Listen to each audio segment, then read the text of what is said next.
Welcome everyone, good भगवान morning, कह राधे रहे राधे। जैसे भूत प्रकृति मोक्षम, संपूर्ण पंचभूत और प्रकृति इसके कार्य, अगर इनसे आप अपने को बचा लें तो जरा मरण मोक्षाय की पदवी पर आ जाएंगे। जरा और मृत्यु इन्हीं से होती है। किनसे? पंचभूत रचित शरीर और इनकी प्रकृति, इनकी क्रियाएं। बड़ा सूक्ष्म विषय है। जरा मरण से अभी तुम्हें मुक्ति मिल जाएगी यदि शरीर और शरीर की क्रियाओं से अपनापन हटा दो। बड़ा कठिन है, क्या करें? बहुत सरल है। ऐसे हो जाओ, आत्मसमर्पण कर दो आराध्य देव को। हम शरीर से दाग नहीं हटा पा रहे, इतना विवेक प्रबल नहीं हो रहा, क्रियाएं हम भगवतिक नहीं कर पा रहे, इतनी पवित्रता हृदय में नहीं, तो एक सिद्धांत देखो, शास्त्रों में बहुत कृपा करके वर्णन किया गया है। अनेक जन्मों की आदतों से, इस जन्म की आदतों से, संग से, अहंकार से, इंद्रियों से, वृत्तियों से जो कुछ भी हो रहा है वो सब परम पुरुष, आदि पुरुष प्रभु श्री हरि को समर्पित कर दो। आप भगवत प्राप्ति के मार्ग में अग्रसर हो जाए। इससे बढ़िया और बात क्या हो सकती है? ये करो, ये न करो, ये नहीं। यत करोषि, जो भी कर रहे हो, ये तो सर्वाणि कर्माणि मयि सन्न्यस्य मत्पराहा, मेरे परायण होकर जो भी तुम्हारी क्रियाएं हो रही हो मेरे को अर्पित कर दो। यत करोषि, जो कर रहे हो कुछ तो करो, कोई सिद्धांत तो पकड़ लो। आज से नियम ले लो कि हमारा कोई भी 24 घंटे का समय भगवद अर्पित बिना हुए नहीं हम छोड़ेंगे उसे। अगर शयन में जा रहे हैं तो जागृत का पूरा हिसाब प्रभु के चरणों में दीजिए, और शयन के बाद जब जगिए तो पूरा शयन दीजिए प्रभु को। प्रभु 10 बजे सोए थे, अभी 1 बजे 2 बजे जो जगे, प्रभु ये समय आपके चरणों में समर्पित है। इसमें जो हम नींद में हुए या जो भी नाम जप किया, जो प्रभु आपके चरणों में। अब फिर सुबह जागृत में ये विचार करते रहो, ये क्रियाएं सब प्रभु की प्रसन्नता के लिए हो रही। नाम जप करते रहो, हर क्रिया प्रभु को अभी कुछ ही दिनों में आप देखना आपके आध्यात्मिक विचार शक्ति बढ़ जाएगी, आपका विवेक पवित्र हो जाएगा। पर ये अभी 1-2 दिन करोगे फिर भूल जाओगे। भूलो नहीं, अगर भूलते रहोगे तो ज्यादा समय नहीं अपने लोगों के लिए पास। ये बहुत डींगे हाँकते हैं हम अभी बड़ा समय। ब्रह्मा जी के देश में, ब्रह्मलोक में ऐसे कमल की पंखुड़ी में ऐसे छेदो तो अपने यहाँ का 1 वर्ष हो जाता है। अगर वो 80 बार ऐसे कर दिए तो हम गए 80 साल ही होगी वो तो तुम्हें 60, 70, 80, 85 कितनी उम्र है। बहुत जल्दी तत्पर हो जाओ। पर सब कोई तत्पर नहीं होगा, सब तत्पर हैं आज जगत सजाने में। अरे हम जगत सजाने के लिए नहीं आए, हम जगदीश को पाने के लिए आए। ये हृदय का चिंतन बदलो, क्योंकि ये जरा मरण स्वरूप में नहीं होते, ये शरीर में होते हैं। अब स्वरूप का परिचय ही नहीं। लोग बहुत जानकार जैसे ज्यादा बातें बनाते तो कहते भैया 3.5 हाथ के शरीर में रहते हुए कई साल हो गए? बोले 40। तो जाना तुम कौन हो भाई? हो कि 100-200 हाथ का है तो खोजने में समय लगेगा। 3.5 हाथ के शरीर में आप हैं, आप अपने को नहीं जानकारी कर पाए तो आप कितने बड़े जानकार हैं? औरों की जानकारी क्या लोगे? आप अपनी जानकारी नहीं कर पाए, 3.5 हाथ के शरीर में हो, कैसे भूल भुलावे में हो। बोले हम तो रोज अपने को देखते, शीशा में देखते, बढ़िया गोरे चिकले गाल और सब। ये तो प्रकृति की रचना का, पंचभूत का एक नमूना है। ये नमूना है, नमूना हमारा थोड़ी स्वरूप है। बस ये पहली सूरज गई तो जरा मरण मोक्षा है, क्योंकि जरावस्था इसी में होती है और मरण अवस्था भी इसी की होती है। प्रकृति के कार्य शरीर के साथ जब तक तदात्म रहेगा तब तक जरा मरण मोक्षाय नहीं हो पाएगा। संबंध विच्छेद करना ही है इस शरीर से। सारी चेष्टा इसी शरीर के सजाने की है और शरीर को मैं मानने की पुष्टता की है। और हम बनते हैं साधक, हम बनते हैं अध्यात्म मार्ग के पथिक। जब कोई उपासक शरीर के साथ तदात्म मैं आज तक नहीं भूल पाए, देखो ना, जब आप तिलक लगाते हैं शरीर के माथे पे लगाते हैं, अपने माथे पे लगाते हैं, उस समय आता है क्या? नहीं, एक एक बाल संभाल करके, क्योंकि मैं हूं, मैं, बस यही अंतराय है। अब ये गूढ़ बात कैसे समझ में आएगी? यहां तो बात समझने के लिए बस इतनी कि वो उपाय बताओ जिससे चेक पर चेक पास होती है, वो उपाय बताओ जिससे खूब भोग भोगने के लिए बल बढ़े और खूब भोग मिले, बस जीने की। जीते किसके लिए हो, इसका उत्तर नहीं। इसका उत्तर नहीं किसके लिए जी रहे हैं। भोगों के लिए जी रहे हैं, भोग भोग रहे हैं, जीने के लिए बस इतना ही क्रम है मूढ़ता का। शरीर के वृद्धावस्था होने पर जब शरीराभिमानी मैं मानता रहा है, अब वो अपने को मान लेता है कि मैं वृद्ध हो गया हूं, पर वासना बहुत प्रबल हो जाती वृद्धावस्था में। पहले हमको ये भ्रम था कि ये जितने विकार हैं जवानी के हैं, इसके बाद शांत हो जाते होंगे। फिर बाद में अन्य वृद्धजनों से बात करके और शास्त्रों से पता चला कि यदि 40-45 की अवस्था, पूज्य पंडित से गया प्रसाद जी की वाणी, 40-45 वर्ष की अवस्था तक आपने अपने विकारों पर विजय प्राप्त नहीं की तो आगे और भयंकर रूप धारण कर लेंगे। और वृद्धावस्था में तो ये ज्वलंत, लोग कहते जवानी में विकार ज्वलंत होते, नहीं नहीं, वृद्धावस्था में होते, क्योंकि अब उसकी दुर्गति करवानी है ना। अंदर विकार भरे होते हैं और शरीर भोग लायक नहीं होता, बस मिटिया मिटो, मलिन विचार उसके आगे बढ़ने नहीं देते। ये देखो कैसे जरा मरण मोक्षाय हो पाओगे। अभी से सुधार करो, आज से सुधार करो। एक आए थे हितधाम में, वो आप लोग जानते हैं उनको, उन्होंने कहा कि हम विरक्त वेश लेना चाहते हैं।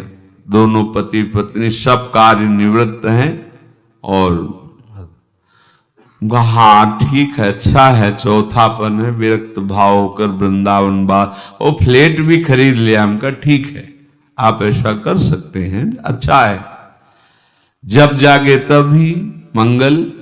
आप जो आयु बची वृंदावन वास करते हुए भजन करो। पर हमारे यहाँ पर सिद्धांत है कि रज के पात्र में पाया जाता है और कोशिश करे कि जमीन में ही आसन लगाकर शयन करे। बहुत संसार के तो सब भोग आप भोग ही लिए, और दोनों अलग अलग आसन पर लेटना। वो रुक गए, उनका अलग अलग आसनों पर। हम कहा हाँ, ये विरक्त होने पर तो फिर यही होगा ना, मतलब अलग अलग आसनों पर। तो उन्होंने स्पष्ट कहा कि इनको फिर नींद नहीं आएगी तो हम विरक्ति नहीं ले पाएंगे। और नहीं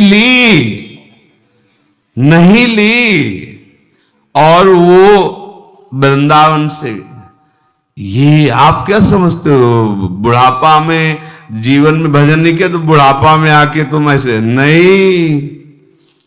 बहुत विचित्र राग है, माया का ऐसा राग नहीं है।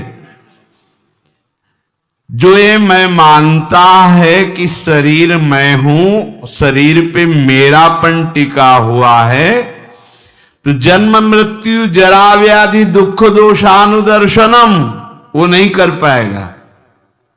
जन्म मृत्यु जरा व्याधि दुख दोष ये नहीं देख पाएगा वो शरीर के।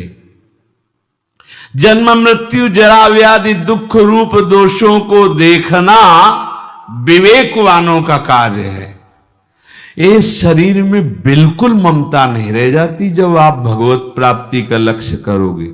भगवत प्राप्ति का क्या, हमें लगता है अगर विशेष कोई कामना अपना जोर दे दे तो शरीर का प्यार खत्म हो जाता है।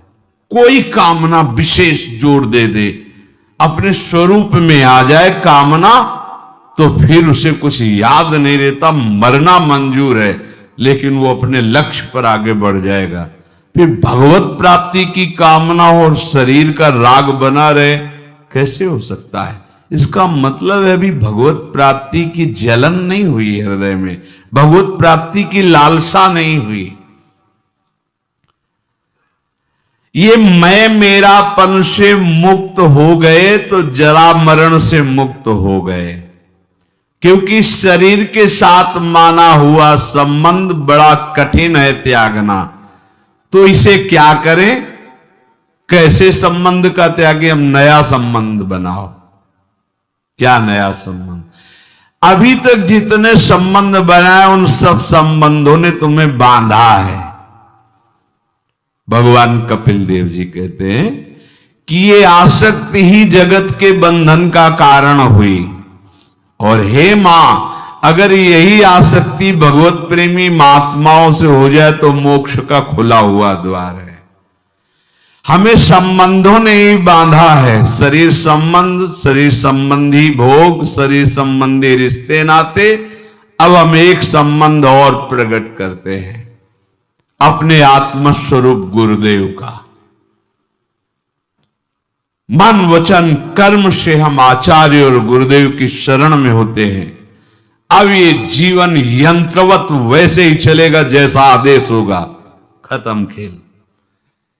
देह भाव कब नष्ट हो गया को पता नहीं चलेगा। जिन वैराग्य की सीढ़ियों को लांघना विवेक के द्वारा बहुत कठिन पड़ता, बड़ा लंबा समय जाता, छोटी छोटी अवस्था में कोई ज्ञान नहीं है, उन वैराग्य की सीढ़ियों को आगे लांघते हुए निकल गए गुरु कृपा पात्र जन। हम अगर ये संबंध मान ले, प्रथम से वह गुरु के चरण, जिन या धर्म कहो सब करन, नाम प्रताप बताइयो। आप इस चाल को समझना, ये मन बुद्धि इस बात को स्वीकार नहीं करते हैं। एक गुरु का संबंध केवल एक व्यवहार मात्र कर लेते हैं। गुरु मानने वाले लाखों हैं, लेकिन गुरु की मानने वाले अंगुलियों में गिने जा सकते हैं। अपने मन वचन कर्म से ठान लो कि अब मेरा जीवन बिक गया, कोई अस्तित्व नहीं। गुरु ने नाम देकर मंत्र देकर खरीद लिया है, अब वो जैसा चाहेंगे वैसा चलेगा। ये सब ठीक हो जाएगा, सब ठीक हो जाएगा। जितने भी महापुरुष हुए हैं सबने गुरु महिमा का गान किया है।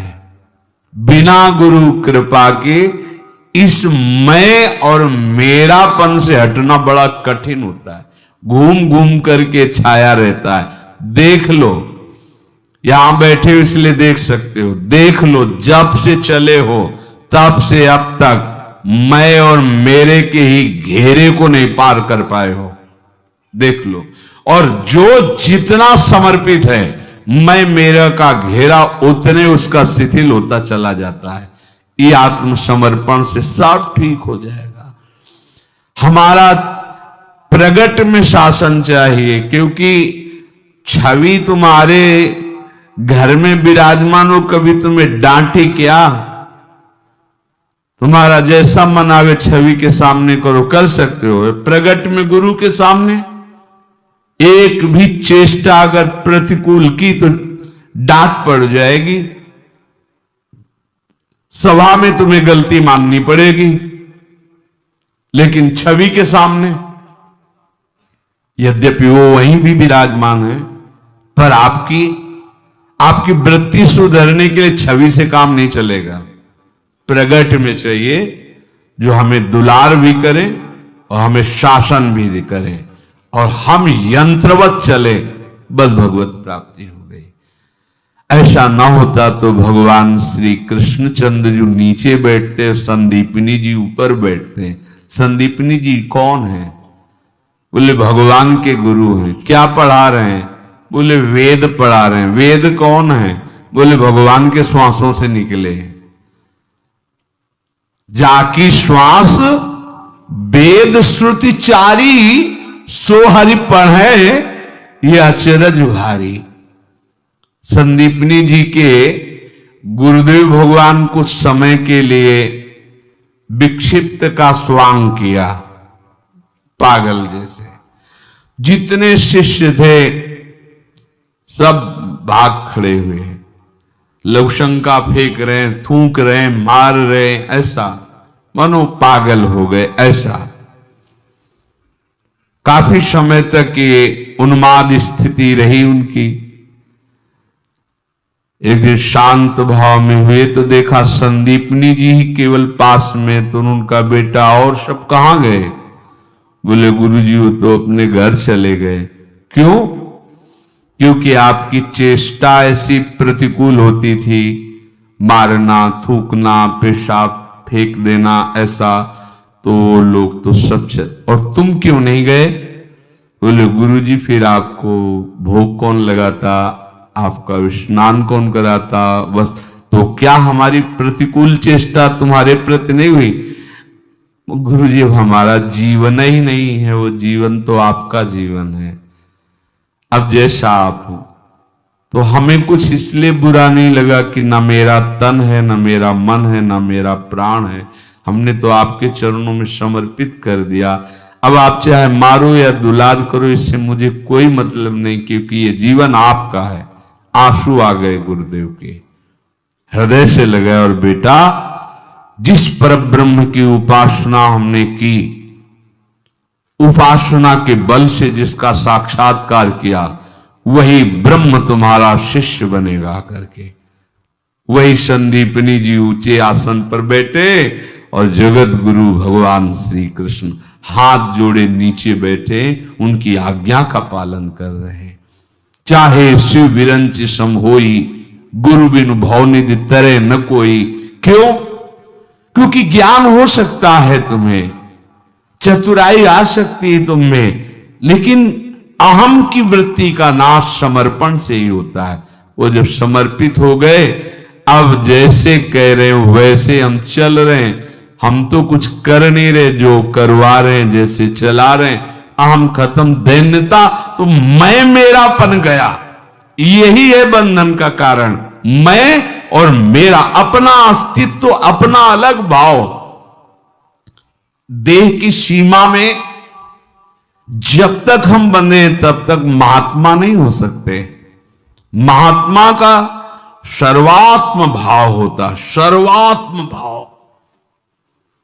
सब रूपों में मेरे आराध्य देव, या सब रूपों में मैं।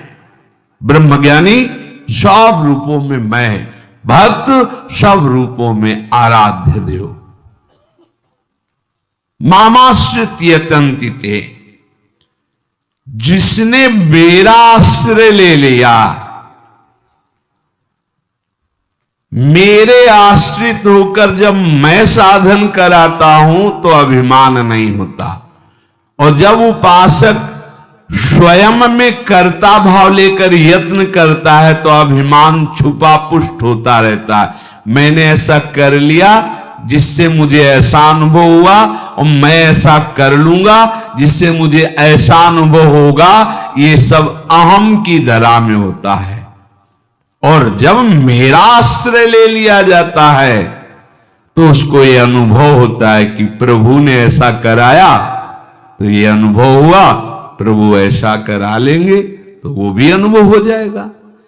उसके जीवन में सावधानी ये रहे कि आलस्य और प्रमाद ना आने लगे कि भगवान की कृपा से सब हो जाएगा तो भजन करने की जरूरत क्या है, गुरु कृपा से सब हो जाएगा, अब भजन करने की जरूरत नहीं। अच्छा चलो ठीक, तो फिर प्रमाद करके अन्य जो असाधन है वो भी करने की तुम्हारी रुचि नहीं होनी चाहिए। पक्का समझो बस इसी से हो जाएगा। पर होता क्या है, हम ये तो कह देते हैं कि भगवत कृपा से सब हो जाएगा, ये छोड़ दिया यहां और करने लगते हैं असाधन, फिर भगवत कृपा कैसे आप पर जागृत होगी। सच्ची कह रहे हैं, ये स्थिति छोटी मोटी नहीं कि आज से हम कुछ नहीं करेंगे। झांक के देख लीजिए, ये बहुत बड़ी परमहंस स्थिति है। कुछ नहीं, न शुभ न अशुभ, न सत न असत, इस साधारण है, कह देते कि सब भगवान की कृपा से हो जाएगा। हां ठीक है, बहुत बड़ी बात है ये, पर आप अब अपने शरीर और मन को प्रकृति में लगाएं, भोगों में लगाएं और फिर कृपा का आश्रय, गलत बात। इसीलिए कृपा पात्र वही है जो मन बुद्धि चित्त अहम पूरी चेष्टाएं जिनका आश्रय लिया उनमें लगा दिया जाए, उनके बल से लग जाएंगे। जो नित्य निरंतर प्रभु का चिंतन करता है, प्रभु का आश्रय लेकर के, तो उसका शरीराभिमान नष्ट हो जाता है, उसका कर्ता भाव नष्ट हो जाता है, स्थायी भाव उसके हृदय में आ जाता है भजन का। अभी अस्थाई है, थोड़ी देर भजन हुआ, थोड़ी देर विषय चिंतन हुआ, थोड़ी देर प्रभु अच्छे लगे, थोड़ी देर संसार अच्छा लगा। भगवद आश्रय लेकर हमारे हृदय में जो अब साधन की वृत्ति आ रही मेरे प्रभु दे रहे हैं, उनकी कृपा से हो रहा है, ऐसा मानकर पूरा प्रयत्न भजन में लगा दे तो देहाभिमान गलित हो जाता है, देह भाव रहित हो जाता है, स्थायी भजन की प्रवृत्ति जागृत हो जाती है। अगर अहम है तो साधना करने पर उसको भगवत प्राप्ति नहीं होती, क्योंकि अहम ही मूल है। शरीर और संसार में थोड़ा भी महत्व है तो अहम है, उतनी ही भगवत प्राप्ति में देरी है जितना अहम है। ये सूक्ष्म विषय है। इन बाधाओं को दूर करने के लिए आत्मसमर्पण अत्यंत आवश्यक है। संसार की स्वतंत्र सत्ता नहीं है, शरीर की स्वतंत्र सत्ता नहीं है। विचार करो, ये यंत्रवत वैसे ही माया से चल रहा है, यंत्रारूढ़ानिमम माया। तुम वैसे भी कुछ नहीं कर रहे हो, त्रिगुण माया के द्वारा हो रहा है। अब तुम ये स्वीकार कर लो कि प्रभु का मैं हूं, तो माया से त्रिगुणातीत भाव की तरफ आप बढ़ जाओगे। जो प्रभु का आश्रय लेकर के प्रभु के बल से यत्न करता है, उसका अहम गलित हो जाता है और प्रभु की कृपा से उसका साधन तीव्र हो करके वो जरा मरण मोक्षा स्थिति को प्राप्त हो जाता है। वो वृद्धावस्था और मरण अवस्था का प्रभाव जहां पड़ता है उससे ऊपर हो जाता है। कोई भी प्रभाव से दुखी असुखी नहीं कर सकता। इसलिए भगवद आश्रय लेकर निरंतर भगवत कृपा से भजन का प्रयास करते रहो। प्रभु बड़े कृपालु हैं, प्रियाजू बड़ी कृपालु हैं। हमारा प्रयास विफल नहीं होगा, हमारा भजन का प्रयास व्यर्थ नहीं जाएगा। निश्चित इसी जन्म में हमारा देहाभिमान गलित होकर भगवत चरणारविंद का प्रेम प्राप्त होगा।